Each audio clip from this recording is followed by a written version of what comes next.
우리 교육청은 그동안 방과후 학교와 초등 돌봄 교실을 운영하면서 다양한 경험을 축적해 왔습니다.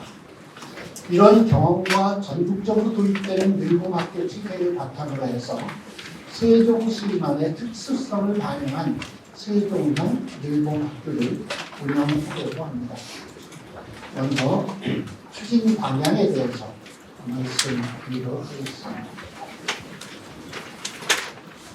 늘봄학교는 기존의 방과후 학교와 돌봄 교실을 통합해서 학교와 지역사회의 다양한 교육과 돌봄 자원을 연계하는 시스템입니다. 학교 안에서는 세 가지 프로그램이 운영됩니다. 먼저 초등학교 1, 2학년을 위한 무상 프로그램인 맞춤형 프로그램이 있습니다. 두 번째는 초등학교 전체 1학년부터 6학년을 위한 선택형 교육 프로그램이 있습니다. 그리고 세 번째, 돌봄이 필요한 학생들을 위한 선택형 돌봄 프로그램이 있습니다. 특히 세종시는 초등학교 1, 2학년에게 모든 프로그램과 선택형 돌봄 프로그램의 급식과 간식을 무상으로 제공합니다. 또 학교 밖에서는 온 마을 돌봄을 통해 학교 학생뿐만 아니라 학교 밖 청소년까지 돌봄을 제공하고 있습니다. 온 마을 돌봄터는 우리 교육청이 지역과 협력해서 교육자원을 발굴하고 또 프로그램을 제공합니다. 또한 올해부터는 공동주택이 많은 세종시의 특성을 살려서 아파트 내 의료 공간을 늘봄 교육에 활용할 계획입니다. 우리 교육청은 학교와 마을에서 늘봄이 원활하게 운영될 수 있도록 전방위적인 지원을 아끼지 않을 것입니다. 먼저 초등학교 2학년까지 늘봄 학교를 확대 운영할 수 있도록 환경을 개선하고 늘봄 지원팀과 방과후 늘봄학교 지원센터를 통해서 단위 학교의 운영을 적극 지원할 것입니다. 마지막으로 아이들의 안전을 최우선으로 생각해서 늘봄학교 운영 전반에 대한 안전 대책도 강화해 나가겠습니다. 다음으로는 주요 추진 계획에 대해서 자세히 말씀드리겠습니다. 첫째, 학생 맞춤형 늘봄 과정을 운영하겠습니다. 학생 맞춤형 늘봄 과정은 맞춤형 프로그램과 선택형 프로그램 그리고 선택형 돌봄 프로그램으로 구성되어 있습니다. 초등학교 1, 2학년 맞춤형 프로그램을 무상으로 운영하는 학년 발달 수준에 맞는 놀이교육과 음악활동, 창의요리 같은 다양한 프로그램을 운영할 수 있도록 총 39억 원을 지원합니다. 질 높은 프로그램을 제공하기 위해 학교 현장 전문가와 협업해서 세종형 늘봄 프로그램을 개발하고 12억 원을 투자해서 대학과 연계 운영함으로써 학생의 고른 상담과 다양한 배움을 지원합니다. 특히 산림청과 한국발명진흥회 같은 7개의 국제연구기관과 이 업무 협약을 통해서 기관의 전문성과 학교 늘봄 프로그램을 연계하며 공공기관의 지역사회 교육 공헌 문화를 확산하고 세종 늘봄 학교 지원 체계를 마련하였습니다. 선택형 교육 프로그램을 위해서 초등학교 1학년부터 6학년까지 전 학년의 희망 학생을 대상으로 수요에 기반한 다양한 프로그램 운영을 지원하고 특히 초등학교 1, 2학년 학생은 무상으로 선택형 교육 프로그램도 받을 수 있게 지원하고자 합니다. 또한 코딩, AI, 오케스트라 같은 소인수 늘봄 프로그램을 운영할 수 있는 총사람 배움터 운영 지원도 확대할 예정입니다. 더불어 선택형 돌봄 프로그램에서는 아침 늘봄과 오후 늘봄, 저녁 늘봄을 운영해서 정규 수업 전후에 돌봄 공백을 해소하고 학생과 학부모가 만족하는 돌봄 프로그램을 제공하겠습니다. 아침 늘봄은 학교별 수요 및 여건에 따라 운영하고 정규 수업 전에 학생들을 안전하게 돌보는 시스템이고 오후 돌봄은 학교별 역할에 따라 돌봄이 필요한 학생이 이용할 수 있게 벽을 낮추고 저녁 돌봄은 최장 저녁 8시까지 운영해서 부모님이 직장에 있는 동안 학생을 안전하게 돌봄으로써 학부모가 경력 단절 없이 안정적으로 사회 활동을 할 수 있도록 지원할 예정입니다. 두 번째, 안전한 늘봄학교 환경 구축을 지원하겠습니다. 늘봄학교의 안전 관리를 강화하기 위해서 귀가 안전 관리 강화, 안전 관련 시설 확충, 학생의 소재 확인 시스템의 활용, 지역 협력 체계를 구축하겠습니다. 늘봄학교 학 팀의 학생의 안전한 귀가를 지원하는 귀가 인력을 추가 배치해서 안전한 귀가를 지원하고 오후 4시 이후 돌봄 관련 인력을 최소 2명 이상 배치해서 늘봄 참여 후에 귀가하는 학생을 인계 지점까지 인솔해서 보호자나 또는 대리인에게 대면으로 직접 인계할 수 있도록 하겠습니다. 또한 늘봄 전용교실 내에 인터폰이나 비상벨을 확대 설치해서 긴급 상황에 관계기관과 신속하게 대응할 수 있도록 하고 복도나 계단, 늘봄 교실 주변 그리고 체육관 등에 CCTV를 추가로 설치해서 안전 사각지대가 없도록 하겠습니다. 학생 소재 확인 시스템인 안심 알림이 서비스는 2024년 초등학교 1학년 전체 그리고 초등학교 2학년 돌봄 학생들에게 지원되었던 것을 올해 2025년에는 초등학교 1학년부터 3학년까지 전체 학생에게 확대 운영해서 등하교 상황을 학부모님들에게 실시간 안내하도록 하겠습니다. 더불어 학교 내 학생의 이동 동선 파악을 위해서 학생 충격과 귀가 정보를 기록하기 위하고 학생의 늘봄 참여 상황을 문자 또는 앱을 활용해서 학부모님들과 실시간 공유하겠습니다. 또한 경찰서와 협조해서 늘봄 참여 학생들이 집중 귀가하는 시간대에 학교 주변 순찰을 강화하고 저녁 늘봄 운영학을 공유해서 실시간 대응할 수 있도록 하겠습니다. 아울러 늘봄 담당 인력 전체의 안전교육과 컨설팅을 강화해서 모든 아이들이 안전하게 늘봄 학교에 참여할 수 있도록 하겠습니다. 나아가 초등학교 2학년까지 확대된 늘봄 학교가 원활하게 운영될 수 있도록 늘봄 학교 환경 구축 예산으로 14억 원을 투자해서 시의회 적극적으로 지원할 예정입니다. 교육과 놀이, 취임이 가능한 복합 공간으로서의 늘봄 전용 교실 환경 개선, 그리고 1, 2학년 바닥 난방과 교사 연구실, 또 늘봄 지원실 구축을 지원하겠습니다. 세 번째, 온 마을이 함께하는 늘봄을 운영하겠습니다. 초등학생, 중학생, 고등학생과 학교 밖 청소년에게 양질의 늘봄 프로그램을 제공하기 위해 온 마을 늘봄터를 운영하고 있습니다. 다함께 돌봄센터나 지역 아동센터 그리고 작은 도서관 같은 53개 기관의 교육청이 다양하고 특색 있는 체험형 프로그램 248가지를 제공하여 지역사회의 교육적 역할 수행을 지원하고 있습니다. 더불어 교육발전 특구와 연계해서 온 마을이 협력하여 학생을 보살피는 마을 돌봄 교실도 신규 추진할 예정입니다.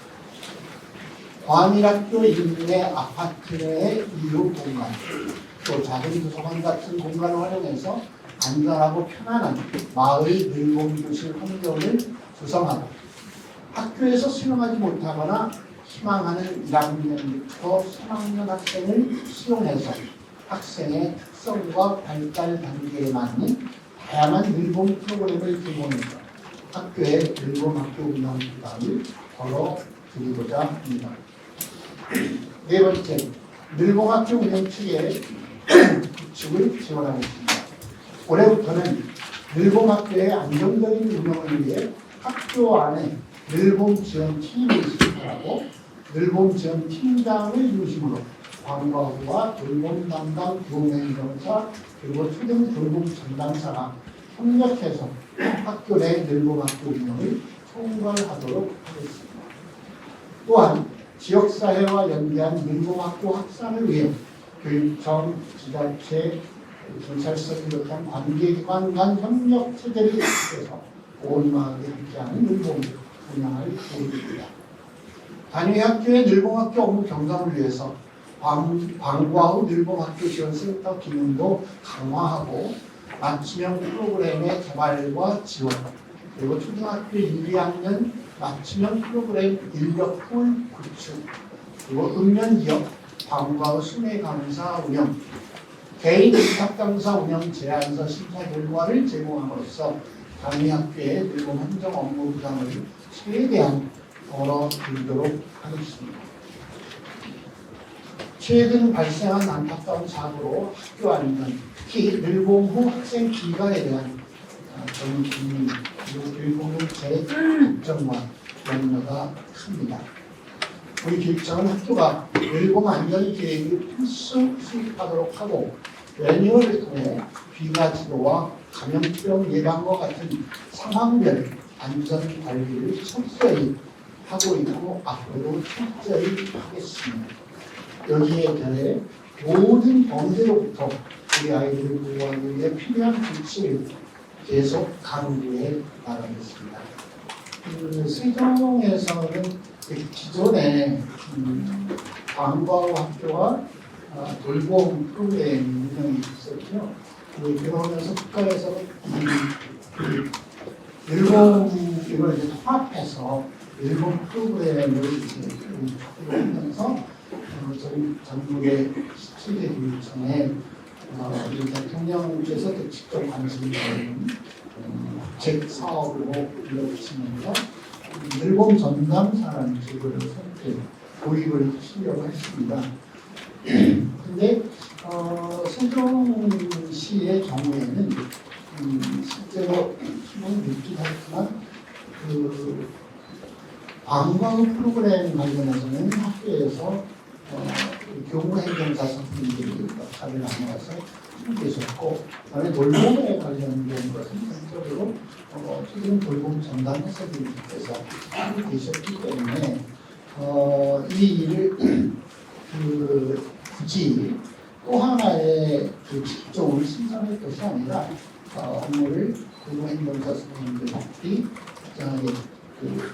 이 일을 맡아주실 수 있지 않을까 싶어서 노조와 그동안 오랜 기간 협의를 거쳐서 거의 그렇게 진행을 하려고 하고 있고, 이후에 부족한 부분은 노조와 교정교학과 지속적으로 협의해 나갈 예정인데, 이런 특징이 굉장히 크게 반대를 되고요. 아까 업무 보고 때도 좀 말씀드렸습니다만 프로그램 가운데 세종시에만 있는 국제연구기관 산림청들과 업무 협약을 통해서 그 국제연구기관이 우리 아이들에게 제공할 수 있는 특별한 전문적인 프로그램을 일본 프로그램에 녹여낼 수 있는 것들, 이런 여러 가지들이 있는데 그리고 이제 기각 관련해서는 그동안 사실은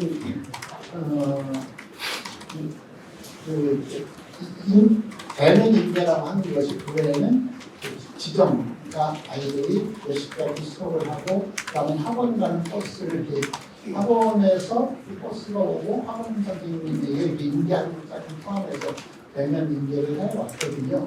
근데 이제 실제로 이번에 이번 사고를 통해서 워낙 불안도가 커지고 그러면서 교육부에서도 특히 늦게까지 한 학생의 경우에 인수가 부모님께 안전하게 인계해 드릴 수 있도록 추가 인력이라도 쓰도록 하면 좋겠다는 정보가 있었고, 저희 교육청에서도 그렇게 논의를 하다 보니까 사실은 예산이 새롭게 그 모든 학교에 두 사람의 인력을 쓸 정도의 예산을 바로 확보하기는 쉽지 않다. 한편이 그렇고요. 그럼에도 지금 우선 당장 이제 제일 불안해하시는 상황에서 어떻게 할까 하다가 지난번에 저희가 코로나 상황이 있을 때 갑자기 닥친 상황 때문에 굉장히 어려움을 겪었고 그때 당시에 그 학생들이 직접 식당으로 같이 식사를 하는 자리에서의 거리두기나 식사기도 이런 걸 하는데 큰 어려움을 겪었던 것을 구체적으로 그 학부모회를 중심으로 지역사회에서 논의를 해서 좀 봉사활동 개념으로 저희는 충분한 활동비를 드리는 채용은 아니고 최소한의 그 수고에 대한 그 지원을 해드리는 형태로 운영할 수 있습니다. 물론 장기화되면 내년도에, 후년도에는 실제로 단순한 봉사가 아니라 일정하게 적절한 보상을 지급하면서 할 수 있겠으나 지금 그 심한 상황에서는 그렇게 일단 최소한의 봉사를 드리고 지역사회와 학부모회와 논의를 거쳐서 하려고 하는 계획이 있다는 말씀을 드리고요. 근데 세종의 경우에는 저희가 정말 최초로 인근 지역의 방과후 강사를 채용에 이제 학교에 부담이 되고 사실은 채용이 어렵기 때문에 그 채용 과정 전체를 그 교육청에서 지원하는 체계를 했습니다.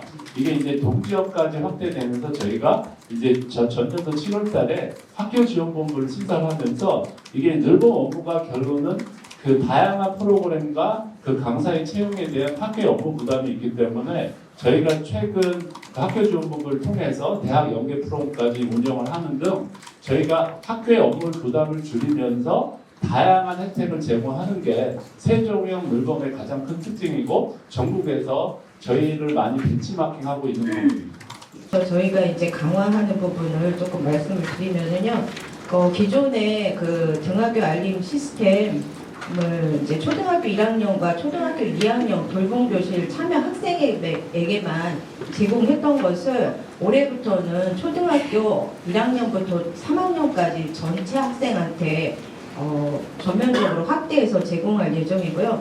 그 다음에 이제 학생 늘봄 참여 상황 공유 체계를 마련해서 문자나 그 다음에 이제 통화나 지금 현재 학교에서 그 민간 앱을 좀 활용하고 있는데요. 그런 시스템을 활용해서 출석 결석 상황을 학부모님들한테 이제 공유를 해드릴 예정이고요. 그 다음에 이제 안전한 돌봄 환경 구축을 위해서 그 교실 안에 있는 그 비상벨이 지금 있는데 그거를 이제 지구대와 연결돼 있는 이게 이제 그러니까 문자나 그 조금 긴급한 상황이 발생했을 때 전화번호나 뭐 그런 걸 누르다 보면 시간이 소요되기 때문에 비상벨만 누르면 항상 이제 대처할 수 있는 시스템을 마련하기 위해서 이제 그런 설치를 확대를 할 예정이고요. 그 다음에 빈사령 연락망이나 긴급 연락처 그런 거를 게시를 해서 항상 긴급 상황에 대처할 수 있도록 할 예정입니다. 아울러서 지금 학교 내에 지금 CCTV가 설치가 되어 있는데요. 그 복도나 계단이나 돌봄교실 주변이나 시청각실이나 그 사각지대를 저희가 이제 조금 더 좀 현황을 파악해서 CCTV를 추가 설치할 계획입니다. 그다음에 아울러서 저희가 이제 신학기가 이제 얼마 안 남았는데요.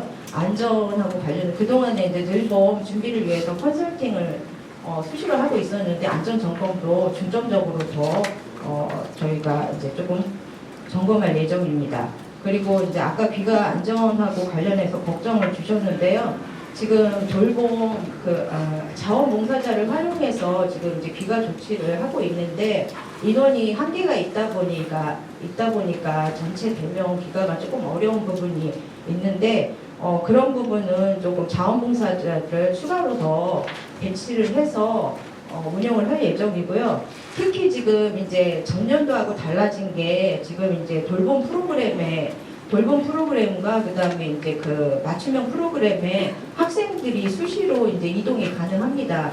그렇기 때문에 이제 돌봄 교실에 인원이 약간 여유가 있기 때문에 그쪽에 있는 돌봄 전담사님들을 활용을 해서 더 투입을 해서 그 대면 인가를 조금 더 강화할 예정이고요. 그다음에 맞춤형과 선택형 프로그램에 있어서도 이제 더욱 방과후 강사들이나 그다음에 이제 실무 인력들을 활용을 해서 학생들의 이동 공간에도 저희가 조금 이제 연락 조치 이렇게 확인할 수 있는 시스템을 마련할 예정입니다. 그리고 아까 이제 예산하고 관련해서 질문을 주셨는데요. 저희가 이제 교육감님께서 말씀하셨듯이 다른 시도와 다르게 저희는 이제 작년도부터 1학년 맞춤형 프로그램을 전면적으로 무상 지원을 했고 올해는 2학년까지 확대를 했는데 거기서도 이제 그 맞춤형 프로그램뿐만 아니라 원하는 학생들이 원하면은 그 선택형 프로그램까지 1, 2학년 전면적으로 예산을 지원해 줄 예정입니다. 그래서 저학년 맞춤형 프로그램에 필요한 소요 예산이 39억 정도가 되고요. 그 다음에 이제 그 대학 가고 대학 기관 연계 프로그램이 한 12억 정도 소요가 되고요. 늘봄학교 공간 조성을 위해서 그 학교 그 늘봄 교실을 좀 확대해야 될 필요성이 있어서 거기에 14억 정도 저희가 이제 지원할 예정이고 전체 예산은 170억 정도에 소요될 예정입니다. 방과후 할 때나 이제 늘봄학교에 대해서 선택에 대해서 먼저 말씀드리면 이제 기본적으로 학교에서 그 선택의 방식은 학교 운영위원회에서 결정을 하게 되어 있습니다. 근데 그 뭐 일부 그 전년도 같은 경우에는 저희가 맞춤형 프로그램이 아닌 일반적으로 선택형 프로그램 같은 경우에는 그 집중되는 시간에 대해서 이제 선호가 몰림에 따라 일부는 그 원하는 다른 과정이 있음에도 진짜 선호하는 과정에 대해서는 일부 탈락하시는 분들에 대한 여러 가지 민원들이 있었던 건 사실이고요. 저희가 이제 그런 부분을 최소화하기 위해서 저희가 그 방과후 학교 운영을 하고 나면 만족도 조사를 하고 사전에 프로그램에 대해서는 학교에서 최대한 수용할 수 있는 부분까지 최대한 하도록 저희가 그 요청을 하고 있습니다. 근데 그 방식이 추천 방식이냐 그냥 뭐 선착순이냐 이런 부분에 대해서는 학교 운영위원회에서 최종 결정하는 거기 때문에 그거는 저희가 일률적으로 이런 방식으로 하는 게 못하는 게 장단점이 있기 때문에 그건 학교에서 자체적으로 결정하도록 이렇게 하고 있습니다. 그리고 두 번째는 질적 차이 부분을 말씀하셨는데요. 그 학교 밖에서 지금 세종형 늘봄 중에 또 하나의 특징은 저희가 엄마의 늘봄터나 아니면 시청하고 행복교육 지원 행복교육 그 센터를 통해서 다양한 본컴을 활용한 프로그램들을 운영하고 있습니다. 근데 일반적으로 그 프로그램의 강사분들이 이제 뭐 학교 방과후도 하고 그 다음에 이제 다양한 밖에서 활동을 하는데 결론은 그 교육의 질은 교원의 그 수준을 넘어설 수 없다라는 그 말처럼 결론은 다양한 방과후 강사분들의 그 질적인 측면에서 저희가 다양한 연수를 통하거나 개발적인 전문 프로그램에 대해서는 좀 더 노력을 할 수 있도록 해서 그 향상되는 전반적으로 향상되는 부분으로 저희가 이렇게 지금 질적으로 관리하고 있다고 말씀드려야 될 것 같습니다.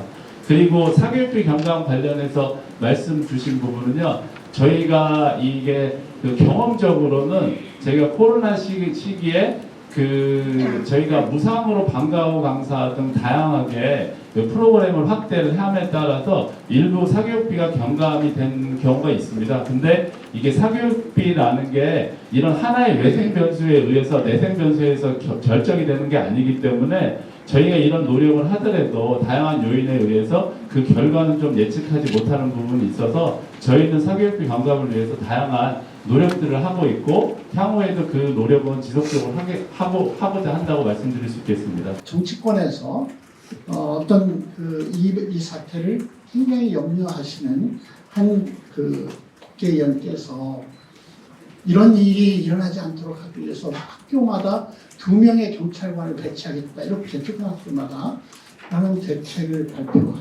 그런 법을 만들겠다 이렇게 하시고 공표하고 이거에 대해 의견을 묻는 의견이 들어와요. 이럴 때 이렇게 실현 가능한가?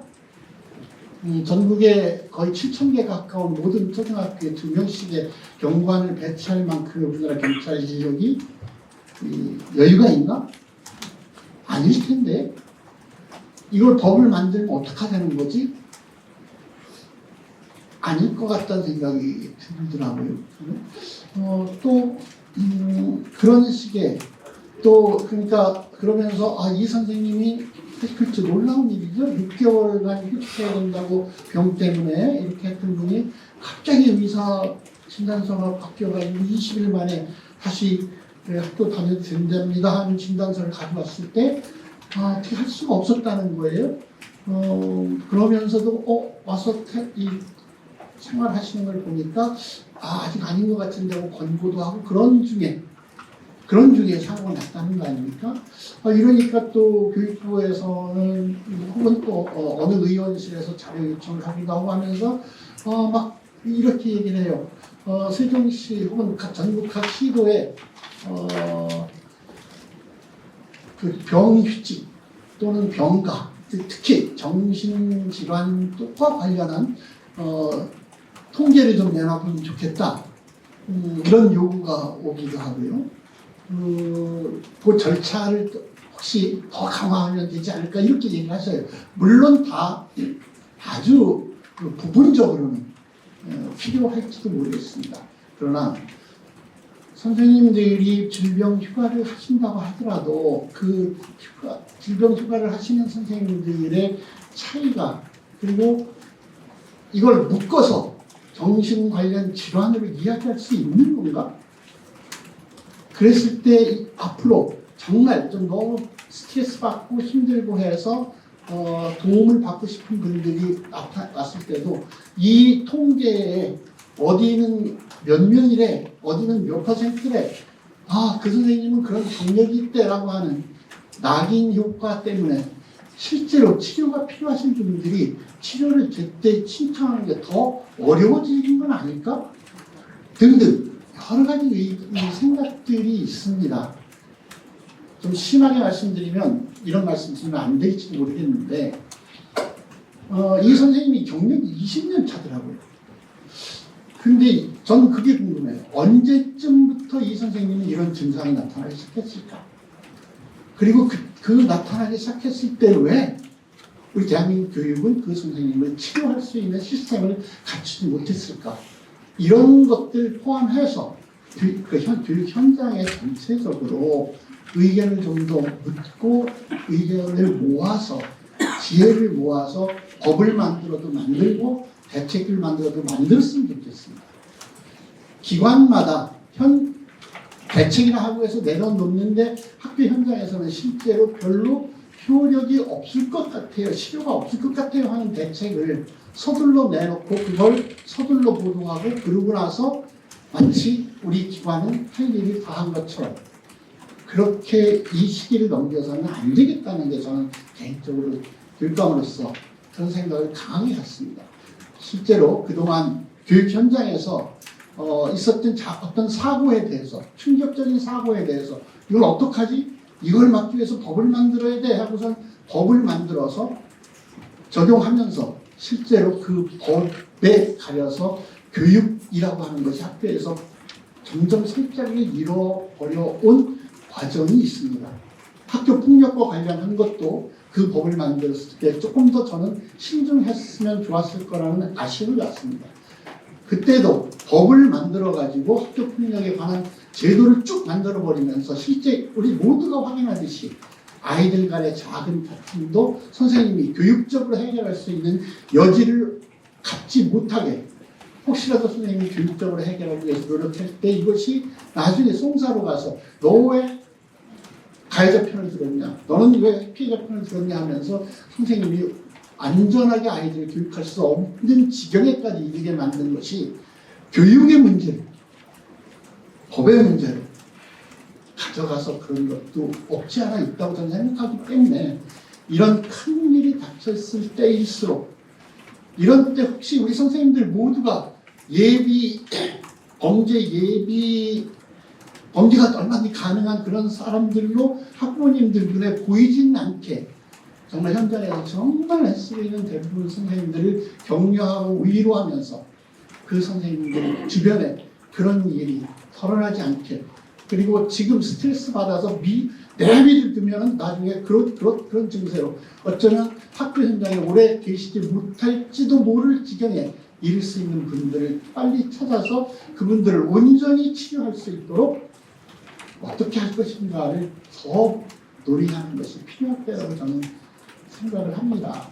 그래서 이번 시기에 좀 답답하기도 하고 너무 죄스럽기도 하고 하지만 이런 기회에 좀 더 폭넓은 논의와 기다림과 그리고 대한민국의 대부분의 거의 99.9%의 선생님들은 아이들에게 인정받는 선생님, 학부모님들에게 인정받는 선생님, 정말 좋은 선생님이 되고 싶은 욕망을 가지고 지금도 현장에서 애쓰고 계신데 그 선생님들이 이번 일로 상처받지 않도록 우리가 관심을 가지고 해야 되겠다는 생각을 하고 저희도 이렇게 대책을 얘기하면서 좀 이렇게 그럴듯한 대책을 얘기하기보다는 우리가 책임질 수 있는 작은 것들이라도 먼저 하자라고 해서 좀 이렇게 대책이 좀 어른들이 보시기나 시민들이 보기에 부족해 보일지도 모르겠지만 그런 심정에서 대책을 만들었다는 말씀을 드리겠습니다.